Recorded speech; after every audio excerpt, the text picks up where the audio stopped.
Olá, estudantes! Sou a professora Gisele, da EJA, Educação de Jovens e Adultos. Tudo bem com vocês?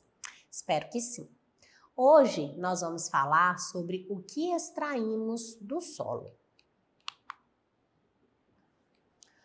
Nosso solo, ele é rico, pois é dele que nós retiramos todos os recursos necessários para a nossa sobrevivência e conforto. A água, ela é apontada como recurso natural de altíssimo valor econômico, estratégico e social, já que todos os setores de atividade humana necessitam dela para desempenhar as suas funções. No consumo doméstico, a água ela é utilizada em inúmeras atividades cotidianas e também na higiene pessoal. Ela serve para tomar banho, para lavar as louças, as roupas, fazer a comida e também para matar a sede. Já nas indústrias e nas fábricas, elas utilizam a água em um processo de limpeza, resfriamento de máquinas e etc. Extraímos do solo não só os materiais para a construção de objetos, mas extraímos do solo fonte de vida, que é o nosso maior tesouro, a nossa água. Abaixo do subsolo encontra-se uma camada sólida de rocha que, entre outras coisas, protege toda a água contida em camadas. Para retirar a água do subsolo, é preciso cavar um poço até atingir o lençol de águas subterrâneas. Temos várias formas de retirar a água do solo, mas nós vamos apresentar hoje algumas para vocês. Temos aqui na nossa imagem 3 tipos de poços. Nós temos o poço convencional, que é aqui na nossa primeira imagem. Ele é um poço tubular que tem filtro e pré-filtro para retirar as impurezas. E a profundidade dele pode variar de 20 a 50 metros. Então, observe aqui na nossa imagem que ele é um poço com o diâmetro mais largo. Ele possui aqui em cima uma manivela, onde temos um balde fixo em uma corda. E esse balde, ele é jogado aqui, onde ele afunda, porque a água entra por cima. Depois é girada a manivela e retira a água. Aqui, observe que o poço convencional, ele é um poço mais raso. Ele não é muito profundo. Tá vendo? Agora nós vamos falar do poço semi-artesiano. Poço semi-artesiano é todo poço que precisa de um conjunto de bombeamento para jorrar a água. Ele pode ser raso ou ele pode ser profundo. Geralmente, ele capta a água do lençol freático. Então, é um poço aqui com um diâmetro menor, então assim, com a espessura menor, é mais fino, mas ele é mais profundo do que o poço convencional. Aqui já não tem esse local para retirar a água. Por quê? Porque tem um sistema de bombeamento, aonde bombeia-se para a água chegar lá na superfície. Então aqui ele é mais fundo um pouquinho do que o poço convencional, mas ele possui um equipamento de bombeamento para jogar essa água lá para cima. Lembrando que o poço adequado, o mais indicado, é o que chega na água subterrânea. Nós vamos falar agora do poço artesiano, que é aqui na nossa última imagem. Observe que o poço artesiano ele é mais profundo, tá? Então, ele é um poço perfurado com um diâmetro menor ainda, mas com uma maior profundidade. E um detalhe importante é que a água, ela jorra do solo naturalmente, porque a sua própria pressão basta para levá-la à superfície. Então, o poço mais indicado é o poço artesiano. Ele chega na água subterrânea, assim não é necessário nenhum tipo de bomba ou equipamento como um balde para retirar essa água. Essa água jorra para fora com a própria pressão da água. E nós não utilizamos, não retiramos do nosso solo apenas a água, que é a fonte de vida. Mas o ser humano, ele utiliza materiais, vários outros materiais retirados do solo e do subsolo para fabricar diversos outros produtos. Os minerais, eles nos fornecem os metais, indispensáveis para a fabricação tanto de coisas enormes quanto aviões, quanto coisas bem minúsculas como um alfinete. Um desses materiais retirados é a argila. Então, nós temos vários materiais retirados, mas hoje nós vamos falar um pouquinho da argila. A argila, ela é um mineral de rochas sedimentares composto de grãos bem finos e de silicato de alumínio associado a óxidos que lhes conferem diversas tonalidades e propriedades. Então, existem aí argilas de várias tonalidades. No preparo, para manusear aí essa argila, ela já é um pouco molhada, mas você pode ainda adicionar a água para você moldar. Então, ela tem a propriedade de ser aí maleável. Logo após você manuseando essa argila, você vai dando forma, ao objeto que é necessário, geralmente utilizado aí esse equipamento que vai girando e você vai dando forma. Depois disso, ele é levado a um forno. Esse forno aquece esse objeto, assim ele permanecendo intacto e firme. Depois disso, ele é pintado, ele é esmaltado, e aí pode ser, transformada em um utensílio doméstico, pias ou vasos. Já falando aí de uma extração para uso comercial em grande escala, nós temos a mineração. É a prática responsável por extrair minérios da natureza para uso comercial. Então, consiste na pesquisa, na exploração, extração e beneficiamento de minérios presentes no subsolo. A porção rochosa do nosso planeta Terra, ela é composta por rochas, que por sua vez são compostas por minerais. Alguns desses minerais e rochas são considerados muito valiosos por terem algum tipo de utilidade econômica, que faz com que eles tenham um maior valor no mercado. Eles são chamados de minérios. Existem alguns exemplos de minérios como cobre, ouro, granito, mármore e outros mais. Mas hoje nós vamos falar do cobre, ouro e granito. O cobre é um metal com várias aplicações comerciais. É utilizado na construção civil, em tubulações e fios condutores de energia. Também na fabricação de ferramentas e utensílios. O ouro, um dos usos mais tradicionais do ouro é a fabricação de moeda. Entretanto, atualmente, ele tem sido fabricado em larga escala para aplicação e confecção de joias, também de medalhas olímpicas de forma de liga. Além de ter aí a confecção de componentes eletrônicos.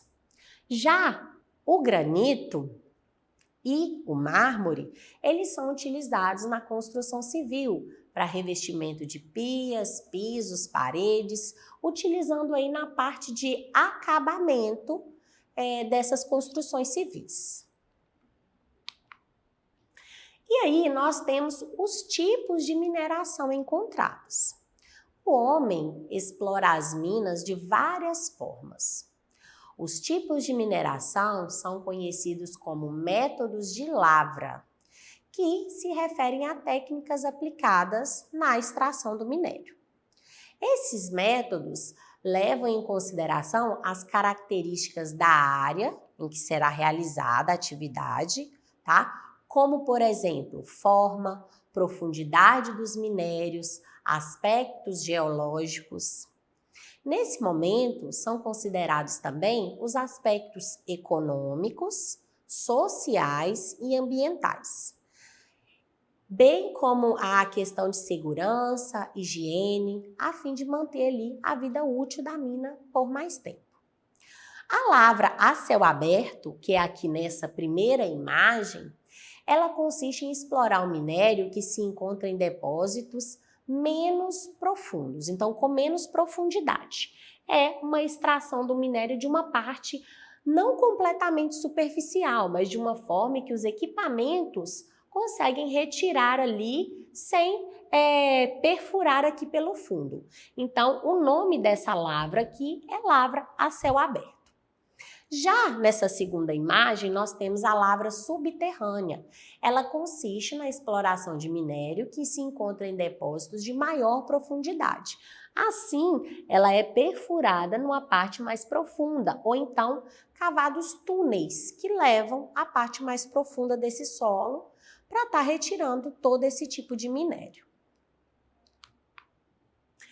Petróleo. O petróleo, ele é muito importante, né? É um bem muito valioso. Então, o petróleo, ele é encontrado em bolsões profundos em terra firme e embaixo no fundo do mar. Mas hoje nós vamos falar apenas desse que é retirado em terra firme. Essa substância é uma importante fonte de energia, pois é dele que nós obtemos o querosene, o óleo diesel, a gasolina, o asfalto, alguns tipos de plástico, entre outros produtos. Então, observe que quase todo o combustível para movimentar os veículos é a base do petróleo.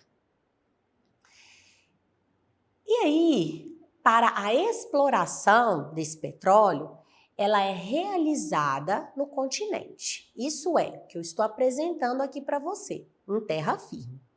Essa extração em terra firme, ela é chamada de onshore, o que significa que acontece em terra. Esse tipo de exploração, ela demanda um custo menor, tá? Que a exploração offshore.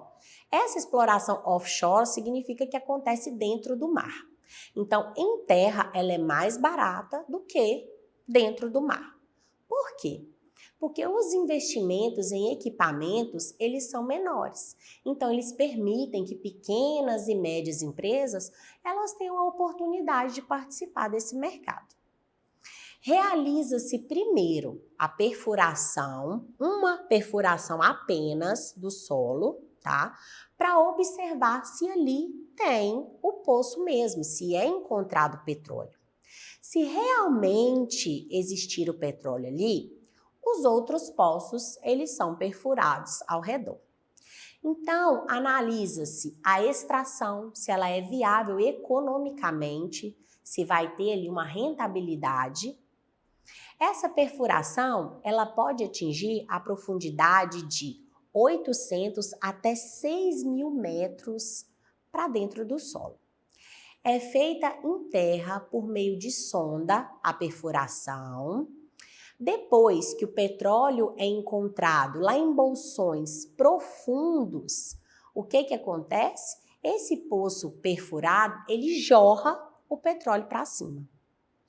Caso não aconteça dele jorrar, ou se ele jorra apenas por um momento e depois cessa, é utilizado o cavalo de pau.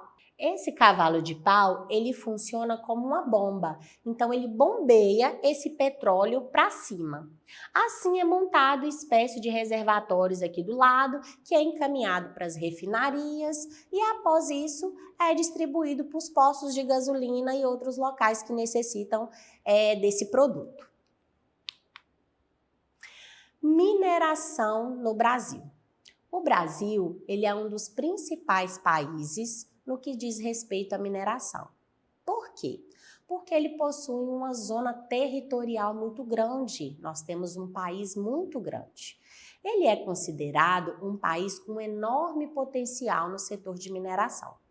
E de acordo com o Departamento Nacional de Produção Mineral, ele produz cerca de 70 substâncias minerais. Há ouro em várias partes da região amazônica, ferro, cobre e alumínio no Pará e em Minas Gerais, petróleo nas regiões Sudeste e Nordeste e carvão e mineral na região Sul. A mineração, apesar de ser considerada uma atividade econômica bastante importante, possui alguns problemas. A maior parte deles é no campo ambiental. Uma vez que a atividade mineradora ela pode agredir o solo, provocando erosões,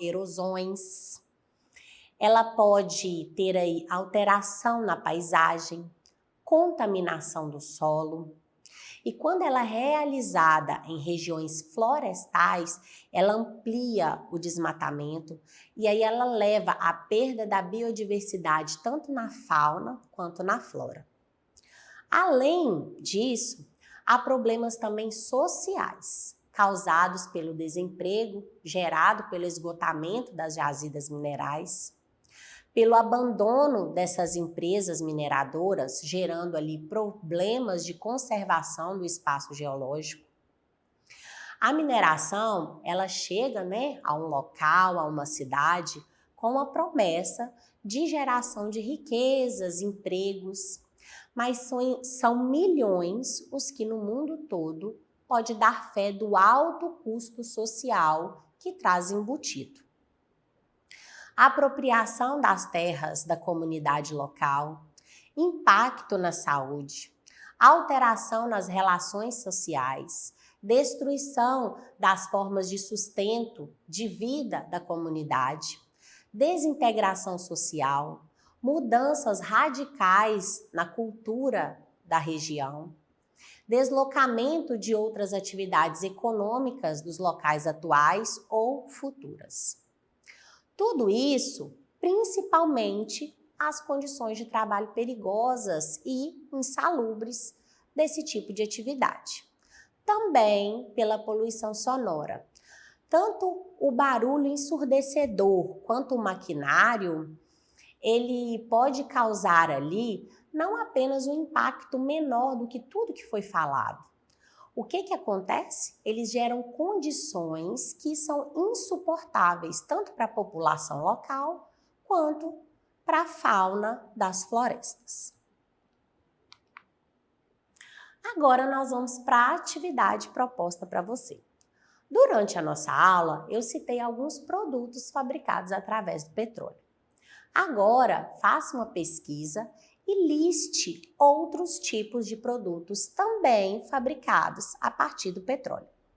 Essa pesquisa, ela pode ser feita na internet. Aí você vai pedir a ajuda de um familiar ou até mesmo de um amigo para estar realizando essa pesquisa e anotando no seu caderno, ok?